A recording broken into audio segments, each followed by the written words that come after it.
How to fix Reddit server error. Hey guys, welcome back to our YouTube channel. Let's get started.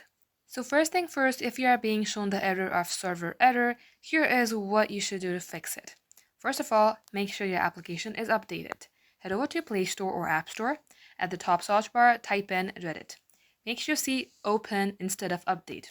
If you see Update, tap on Update and update your app. For the second step, head over to your settings. Scroll all the way below, tap onto Apps.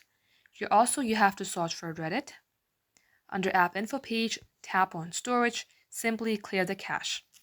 Now restart your device, open your Reddit and see if this fixes your problem.